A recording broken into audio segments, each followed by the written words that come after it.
everyone and welcome to A Slice of My Life. It is weekend project time and I have this, I don't know what name this spinner is called. Yes, it was the prototype. Got the buttons as well over here. And I did mention that I wanted to give it like a Stonewash. And so this is your Stonewash tutorial video. Actually, I should say it's mine. But yeah, I mean, it's for you to watch. So it's kind of like, okay, so it's our DIY Stonewash tutorial video. So here we go. Things that you will need. You need your object that you want to stonewash, and this is stainless steel as well as the buttons. They're all stainless steel. Then you need some of these. These are small sized aquarium rocks. You see the stones? Yeah, you don't want something too big. You want it small so that it could cover every nook and cranny, but not too small that it would get inside and stuff. So you gotta try and find the right, I guess, balance. So I got these in size S. It doesn't matter what color it is as long as it's stones, okay? So put that aside. Then you need a can of WD-40, just a regular can of WD-40. And you need an empty bottle. This is an old bottle that I've been using. You can see that it's been discolored because I did quite a lot of experiments with this. Also, make sure that the bottle you're using is wide enough for you to put the spinner in, okay? Don't make that mistake. So basically, the idea is for you to put the spinner inside, fill it up with rocks, then spray a lot of WD-40, and then you can shake it to death and you'll get a nice tumbled or stonewash finish. But I'm going to take it one step further this time, and I'm going to add in a little bit of technology into it. And so I've drilled a hole in the middle of my bottle cap. And if you're wondering why I've done it, that's because the next item we are using is a electric screwdriver. This is a very old electric screwdriver that I've just cleaned up, I guess. But yeah, you can see it's just an old electric screwdriver, and you want an electric screwdriver because you don't want too fast of an RPM. Just like that is enough. And the basic idea here is to duct tape the cap onto the electric screwdriver. So that's why I actually drilled this hole out so it would fit. Just like that. So far so good, right? Last but not least, we're gonna use some cable ties or zip ties. And this is basically used to kind of clamp the electric screwdriver down into place when you're starting the tumble process. That's basically all you need. It's really simple. But before we proceed, we're gonna do some prep work. And that prep work is focused only on the spinner. So let's go. Now, depending on the object that you're gonna tumble, in my case is this spinner. You notice that inside here there are threads because that's the bearing housing mechanism. So basically you put a bearing inside and then there's a little cap that you screw in. Now I do not want these threads to get worn out by accident, so I have to find a way to protect it. Some spinners are press fit and you'd also have to find a way to protect that. You could use a spare bearing, for example, for press fit, but this one is a little bit more tricky because I do not want to put the cap there and get the cap damaged as well. So we could use a spare bearing that would fit this spinner. In this case, it is a 688 bearing, and then we just wrap some tape around it and make sure it's snug. But I don't want to waste a good bearing because I don't have any old bearings, so I got myself a stub of this particular pipe and basically just make use of anything you can find at home. So this little stub just sits in right there, and in order for me to make sure that it doesn't slip out, I'm going to wrap a few layers of E-tape around it and make sure it sits there snug. And it is of the right height so it won't protrude so much, so that the stones can actually hit these edges over here as well. So the next thing I'll talk about is the buttons. Now, if you're not going to stone wash your buttons, then you can skip this step altogether. But in order to protect the threads of the buttons, if you want to put it through the tumbling process, is to get both halves and tighten it down. This way, the stones will actually hit the outside edge and at the very most just inside a little bit, but at least it would not affect the threads. You could of course wrap a little bit of tape around there just to be sure in case you want the inner layer to be very, very clean and untouched, but it's really entirely up to you. So that's about it. I'm gonna go ahead and do my E-taping process now. A few moments later. Alright, all my prep work is done. You can see the stub of pipe in there. And I also have already attached the cap onto the electric screwdriver. See, it's working like that. So naturally, the next step is to get the bottle and let's start filling it up with stones. I'm gonna fill it up till it's about halfway full, just a little shy of half. That looks about right, just a bit less than half. Then grab our WD-40, and in order not to make such a mess, let's use the straw over here and go to town.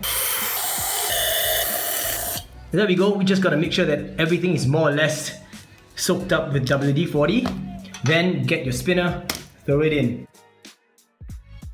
Last but not least, let's cap it up and let's start the process. A few moments later. Presenting to you the final setup. Basically what I got was the bunch of zip ties. I made a little stand with a block of wood and I covered it up because it was a little bit tacky, so I just used some painter's tape and I stuck it on so it's smooth. And I used the zip ties to secure the electric screwdriver down. Then I have it hooked up to the bottle. These are just little felt bumpers because I don't want it to keep rubbing against the chair and eventually wear out the finish on the chair. So basically it should look like this.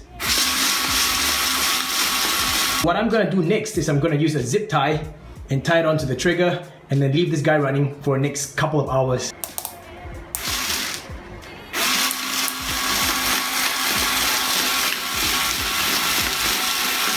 3 hours later. Here's a quick Midpoint WIP update. What I did not realize is that this electric screwdriver could not be powered direct from the power source. It was still reading power from the battery, so even though it's hooked up, once the battery runs out, it will stop. So I have to intermittently charge it every now and then, so this is quite a pain in the ass. But so far I've gotten at least about 1 hour's worth of tumbling. And during that 1 hour's worth of tumbling, I realized that the bottle I was using was slowly slipping out, probably because the cap was so big and it was only held by that little thin lip or the cap itself. So what I decided to do was to switch it up, and I've changed bottles right now. You can see that it is a narrow bottle, but wide enough for me to fit the spinner and the buttons inside. Yeah, you guys can see it. One half of the button and the spinner body. The other half of the button somewhere inside. I actually screwed it in together, but over the process of tumbling, they just kind of come apart. So I'm just gonna leave it apart and see how things go. And what I'm gonna do next is use this, and basically this is just a chuck for that guy over there. Wrapped a lot of duct tape around it, and it would fit snugly in here. Then connect that back up, duct tape the whole thing down all the way till here with the drill bit over there. And this being I guess a hex shape, should grab onto the chuck a lot better, like that. Then I'll continue the tumbling process. So this is just a quick update for you guys. Also, in case you guys are wondering why is it that I only found out now that this guy cannot be powered directly, is because whenever I was charging it, I never used it. So I never thought of actually using it while charging it, because I would always take this around somewhere else. That's the reason why. Anyway, here's the next update for you. You see a pen here, and basically what the pen does is to add some leverage. So whenever I twist the pen this way, it would turn on the electric screwdriver because it's tied to the trigger. And then when I twist it this way, it could turn off, instead of me always having to snip away the zip tie up there. And I've already taped the bit to the bottle, and it looks like this. So let me just give you a quick demonstration of what this would be like. So just slip it in like that. Then when we're ready, we're going to twist this.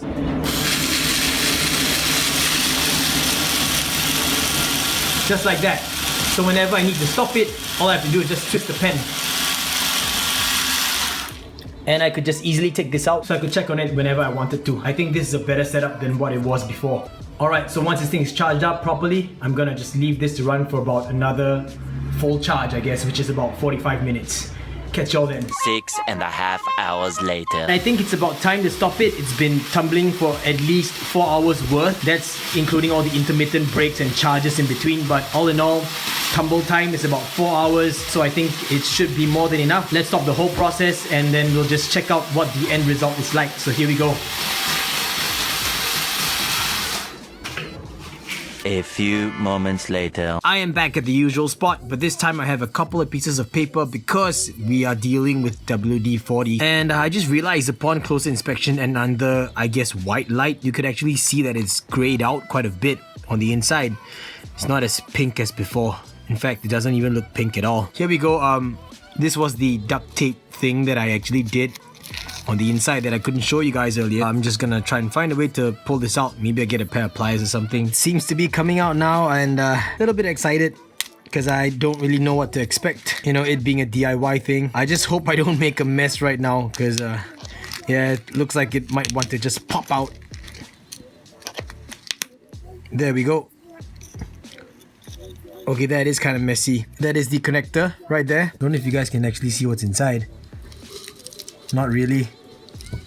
I see the spinner frame, and I gotta get it out. So I have a pair of tweezers, and okay, the first item here is the buttons, and I have one half of the button right there with a little stone on it. Okay, this is the main spinner frame. Just get this out. Ho ho ho ho. Alright, so I gotta sieve out the other button, I guess, the other half of the button. I found it. Is it just me, or does anyone else feel like WD-40 smells a bit like insecticide? Yeah, it smells so much like insecticide though. I hate that smell. Okay, I got myself a kitchen towel, and I guess I'll be wiping off the buttons and the spinner frame. And let's see what this looks like. Here we go. See that finish? Oh, that looks pretty nice. That's cool. The finish on the button looks very satiny, like a very fine satin kind of stone wash, and looks to be good. I think I might have to wash everything off with acetone and then isopropyl for a little bit. So let me just go to work on this and get those extra stones out. Make sure I remove them because I don't want the stones to scratch these by accident. This actually looks pretty good. You could still see a lot of the machining marks here and there. So I guess maybe it's a different size of stones that I should have used, or maybe a different kind of technique. Not able to get these, but they definitely feel a lot smoother now. I guess the whole thing feels kind of deburred right now, so that's a good thing. And yay, my PVC pipe is still in there. Remove that tube. Everything on the inside looks good. I'm gonna have to get on the inside as well, on those inner windows or those slots. So this is me, guys, making lemonade out of the lemons that life threw me. And so far it looks to be turning out much better than I expected.